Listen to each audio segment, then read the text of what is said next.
Hello everyone, welcome to electrical department.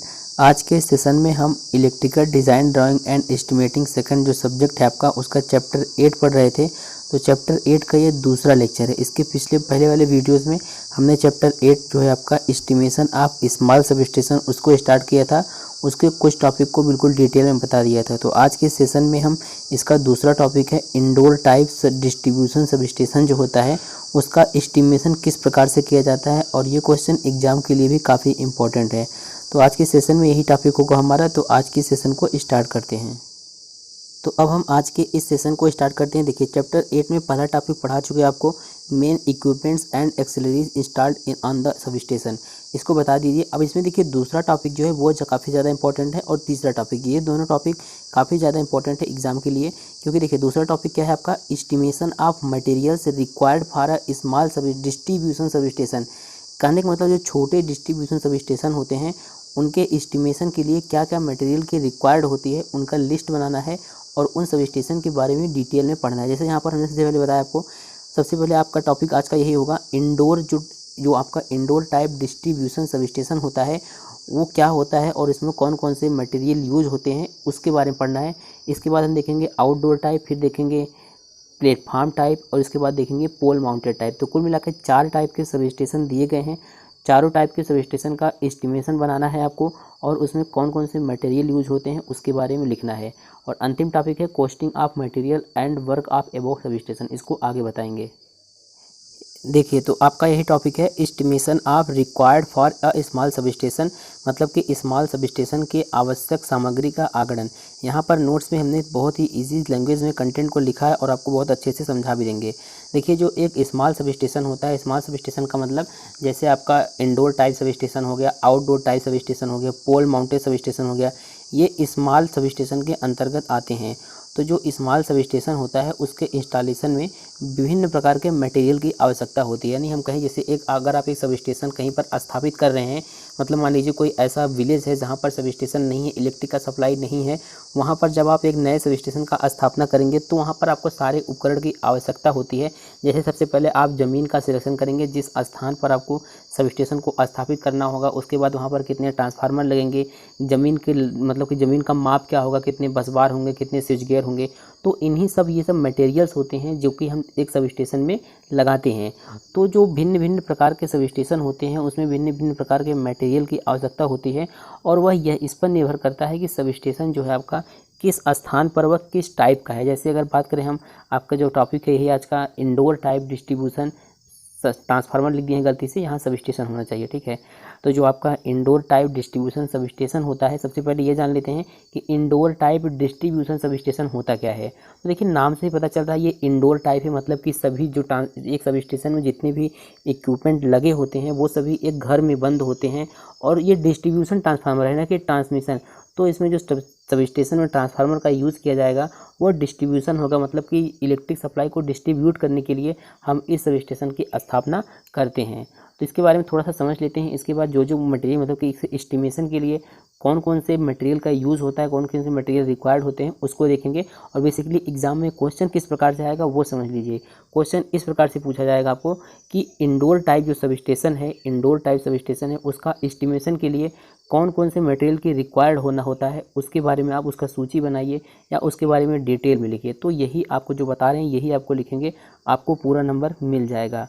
तो देखिए, जो indoor type distribution sub station होता है, इस प्रकार का जो सब स्टेशन होता है इसमें ट्रांसफार्मर हो गया या स्विच गियर, स्विच गियर का मतलब है जितने भी सुरक्षा से संबंधित उपकरण होते हैं ये सभी क्या होते हैं, एक भवन के अंदर स्थापित होते हैं। और ये जो होते हैं, ये सब स्टेशन जो होते हैं 117 और 250 केवीए तक की क्षमता के लिए बनाए जाते हैं। लेकिन इसमें भी एक टर्म्स एंड कंडीशन है कि अगर जहाँ पर अशुद्धि है, मतलब कि वातावरण वहाँ का अगर अशुद्ध है, तो वहाँ पर हम 33 केवी या 66 केवी के सब स्टेशन बनाते हैं। और जो ये सब स्टेशन होता है indoor type distribution sub station, इसका लेआउट जो होता है कुछ इस प्रकार का दिखता है, जैसे कि जिसमें देखिए आप देख सकते हैं स्विच गियर लगा है, बस बार लगा है। इसके अलावा भी कई मटेरियल जैसे हो गया हाई वोल्टेज फ्यूज सेट हो गया, लो वोल्टेज सर्किट ब्रेकर हो गया, इस प्रकार के कई सारे मटेरियल की आवश्यकता होती है।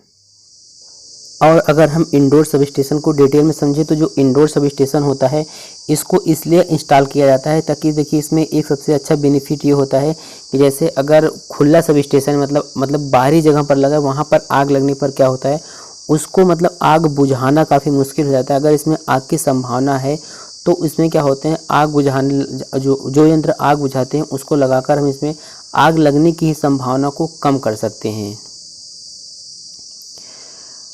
और जो आपके जो इंडोर टाइप के सब स्टेशन होते हैं उसमें 11 केवी का ट्रांसफार्मर लगा होता है। जो उसमें सब स्टेशन होते हैं इसमें 11 केवी का ट्रांसफार्मर लगा होता है। उसमें जो सेकेंडरी वोल्टेज होता है जैसे आपके घरों में जाता है या तो 400 वोल्ट या तो 230 वोल्ट, तो इसका जो 11 केवी का, पहली बात तो इसमें एक 11 केवी का ट्रांसफार्मर लगा होता है और जो प्राइमरी वोल्टेज होता है ट्रांसफार्मर का 11 केवी होता है और उसका सेकेंडरी जो होता है वो 400 या 230 वोल्ट होता है।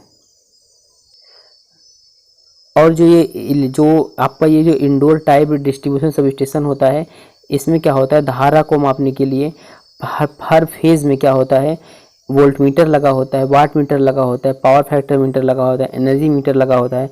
तो काफ़ी सारे उपकरण लगे होते हैं। इन्हीं उपकरणों का आपको नाम लिखना है जब आपको एग्जाम में पूछा जाएगा कि कौन कौन से मटेरियल है, कौन से मटेरियल की कितनी आवश्यकता होती है और उस मटेरियल का क्या काम होता है, ये भी आप लिखना होगा वहाँ पर।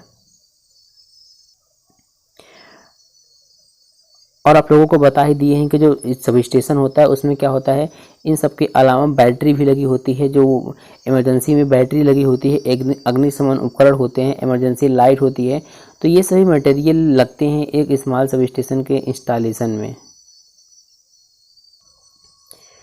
तो अब हम देखते हैं कि जो भवन के अंदर एक जो सब स्टेशन हम स्थापित करते हैं उसके लिए कौन कौन से मटेरियल की आवश्यकता होती है। अब यहाँ पर आपको इस प्रकार से एग्ज़ाम में भी क्या करना है, इस प्रकार से एक बना लेना है लाइनिंग करके और उसके बाद जो जो मटेरियल के नाम आप जानते हैं जो कि स्मॉल सब स्टेशन या फिर कह लें indoor type distribution sub station उनमें यूज़ होता है, कौन कौन सा मटेरियल, उसका नाम, उसका क्या काम होता है वहाँ पर और कितनी मात्रा में यूज़ करना चाहिए, ये आपको एग्जाम में लिखना होगा और यही आपको हम बता रहे हैं। ठीक है, जैसे सामग्री के नाम, मात्रा, कितनी मात्रा होगी और उसका व्याख्या भी आप कर सकते हैं, उस पर टिप्पणी भी कर सकते हैं। जैसे जब आप एक small sub station, indoor type small sub station या indoor type distribution sub station का इंस्टॉलेशन करेंगे तो वहाँ पर आपको एक ट्रांसफार्मर की आवश्यकता पड़ेगी जो कि 11 × 0.4 के मतलब प्राइमरी साइड 11 केवी और सेकेंडरी साइड 0.4 केवी होता है। उसमें कितने ट्रांसफार्मर की आवश्यकता होती है, एक ट्रांसफार्मर की आवश्यकता होती है। और इसी प्रकार अगर हम बात करें इसके आइसोलेटर की, तो जो आइसोलेटर क्या होता है वो आपको बता चुके हैं। आइसोलेटर जो होता है एक सेट इसमें आइसोलेटर का यूज़ किया जाता है। और लाइटिंग अरेस्टर की बात करें जो कि विद्युतीय आकाशीय आघात होते हैं, जो आकाशीय बिजली होती है उससे सुरक्षा करता है। तो लाइटिंग अरेस्टर की मात्रा जो होनी चाहिए एक सेट। अब यहाँ पर आप सोच रहे होंगे कि व्याख्या में क्या लिखना है, व्याख्या में हमने लिखा नहीं क्योंकि एक सब बहुत ईजिली है। लाइटिंग अरेस्टर के बारे में आप लिख सकते हैं, लाइटिंग अरेस्टर करता क्या है, ये क्या करता है, आकाशीय बिजली से जो आपका सब स्टेशन होता है उसको सुरक्षा प्रदान करता है। तो व्याख्या या टिप्पणी में आप ये सब चीज़ें लिख सकते हैं। एसटी सर्किट ब्रेकर जो हो गया उसका भी एक सर्किट ब्रेकर का यूज़ किया जाता है। एसटी फ्यूज जो है वो भी एक सेट होता है। और जो ट्रांसफार्मर के लिए हम कमरा बनाते हैं वो 2.5 mm × 2.5 mm का होना चाहिए। अगर बात करें GI पाइप जो इसमें गैल्वनाइज्ड आयरन पाइप का यूज़ होता है तो गैल्वनाइज्ड आयरन पाइप होना चाहिए 5 मीटर का होना चाहिए। और 11 केवी डिस्क इंसुलेटर फिटिंग सहित 3 होना चाहिए। 11 केवी का डिस्क इंसुलेटर आप लोगों ने देखा होगा और इसके पहले भी आपको बता चुके हैं कि सब स्टेशन में कौन कौन से मेन इक्विपमेंट है, कौन कौन से एक्सेसरीज इक्विपमेंट है, उनके बारे में बता चुके हैं आपको। और जो आपका 11 केवी का पिन इंसुलेटर फिटिंग सहित है उसकी मात्रा भी 3 होनी चाहिए। और निर्माण सामग्री जैसे आपको जब आप इंडोर टाइप सब स्टेशन बनाएंगे तो वहाँ पर आपको एक घर बनाना होगा जिसमें सब कुछ हम स्थापित कर सकें, तो उसके लिए हमको ईंट, बालू और सीमेंट की आवश्यकता होती है। और इसकी अगर बात करें निर्माण सामग्री वो कितना होना चाहिए तो आप अपने आवश्यकता अनुसार निर्माण सामग्री यूज़ कर सकते हैं। केबल एवं बिछाना, केबल एवं बिछाना के आप अपने आवश्यकता अनुसार कर सकते हैं, इसकी कोई मात्रा फिक्स नहीं है। और जंपर ताला 4 जो है वो 2 मीटर का होना चाहिए। और एलटी सर्किट ब्रेकर जो है एक होना चाहिए। स्विच गियर का कमरा होना चाहिए वो 9 mm × 5 mm होना चाहिए। और इसके लिए आपको बता चुके हैं पहले कि जो सब स्टेशन होते हैं वहाँ पर अमीटर, वोल्ट मीटर लगे होते हैं। वो क्या करते हैं, मापने का काम करते हैं। तो जो अमीटर हो गया, वोल्ट मीटर हो गया, CT या PT वो भी आवश्यकता अनुसार होते हैं। इसके अलावा भी कई सारे मटेरियल्स का सामग्री का नाम सामग्री होता है जो कि एक सब स्टेशन में यूज़ किया जाता है। यहाँ पर हमने एनफ दिखा दिया, मतलब कि पर्याप्त बता दिया है। इतना ही अगर आप एग्जाम में लिख देंगे तब भी आपको फुल नंबर मिल जाएगा। इसके अलावा भी कई चीज़ें होती हैं जो इलेक्ट्रिक सब स्टेशन के इंस्टॉलेशन में यूज़ की जाती हैं। जैसे अगर हम बात करें अर्थिंग सेट का भी यूज़ किया जाता है, सब स्टेशन पर जो लाइट फैन होती है और वायरिंग होती है उनका भी यूज़ किया जाता है।